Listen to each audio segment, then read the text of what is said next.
I feel like the GTA instruction manuals are underappreciated. They give some good info on the culture and the residents of said game. Oh yeah, spoilers. Now for what counts.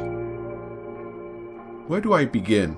No, actually better yet, where do I end? Well, I kind of know. Beginning in '97, Grand Theft Auto made gaming cross into the line of the mainstream, like no other. It made screwing hookers as iconic as Link slashing bushes. They were so popular for the right and wrong reasons, even Coke did a parody of them. And while it was controversial, due to what the tech had us do than what we did with the tech, it's definitely evolved over the years to, wait a minute, what exactly are we doing? GTA's high standards of mature themes mostly focuses on organized crime, or unorganized crime. It puts us in some really bad situations and scenarios, where despite the way we play or our stylish approach to a task, we're pretty much the bad guy. And while that status differs from character to character, even an underdog like CJ who's under the thumb of a bad cop is a bad guy. You have to remember his gangbanging past comes from free will after all. But with the case of Victor Vance, he enlists in the US Army to help his family. And by his very first mission, he steps in quicksand and goes down from there. And by the way, that quicksand's called Jerry. And that's what makes Vic's part in this all the more tragic, and an interesting one. He was the playable Dominican descent protagonist of GTA Vice City Stories.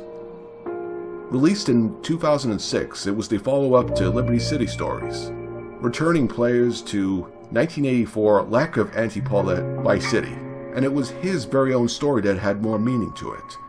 And while he does partake in the roots of the illegal death wish stuff GTA is known for, he stands out from the very beginning with his morality. And no, the game doesn't have a moral system, and you can't define what the moral compass is. You see, what I'm trying to get at is, because his endeavors are more for the greater good than ascending some crime ladder. But because this paradise is so corrupt, he ends up digging himself in deeper. That his path would collide with Cassidy, then getting dishonorably discharged from the military, and eventually getting involved in narcotics. And before you know it, Phil happens. And eventually, something much worse. Louise. Even his personality fits that more of a gentleman than a gangster. And while it is impossible to excuse what he does, he's the closest in GTA history to an actual anti-hero. If he was a breakfast cereal mascot, you'd probably put him here. You see this when the story progresses into trailer drama.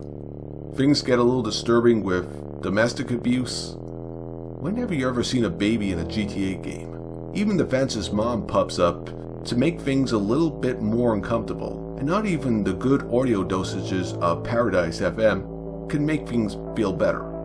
It's kind of like the way the writers are saying, yep, this is not your usual sandbox game, but Rockstar, I'm not the kind of usual player. I mean, it's this grit Vic has to deal with as much as the people who want him dead. It's definitely a welcome change from the glamour and luxury of the first Vice City game. But there's always Louise, the sister of Phil Cassidy. Vic eventually gets into a relationship with her that gets personal real quick. Eventually he ends up protecting her by rightfully blasting Marty, saving her from his mistreatment, and I guess her child as well. And of course, over time they get closer. It feels like it gives Vic something to live for, while his brother comes back to give him some reasons to die for. She of course eventually is kidnapped. The Lance brothers have to go and get her back. After wasting Armando, Vic finds Louise in bad shape. In a perfectly timed last words sequence, she dies. When Louise dies, something in Vic probably dies as well. His valor maybe, if it hasn't gone already. He takes vengeance with the help of Diaz. One moment of rooftop combat and it ends, leaving him with his crappy brother to start his own crime family that would fuse into the Tommy saga. It might have been the game that ended the side series. We never got San Andreas stories, but it starts the timeline we're all familiar with now. In a way, Vic's story is an origin for everything, all that lore, 2 years later would lead to his own death, being gunned down and a drug deal gone wrong.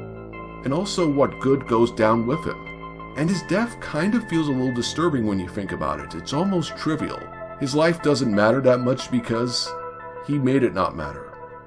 I mean, Vlad's death left more an impression, as well as most of his brains. Things just got a little darker. A world with a disturbing torture mission, and the dishonor of not catching the damn train. And yes, I know GTA 5 is in a different universe, but still the same series. And yes, while GTA 4 did have a choice system with Niko, it doesn't rewind the deeds of what you had to do to get there in the first place, despite the attempt to humanize and complex him up. It kind of makes him worse, because it shows that the people who died at his hands didn't really matter, even if you do argue it was self-defense.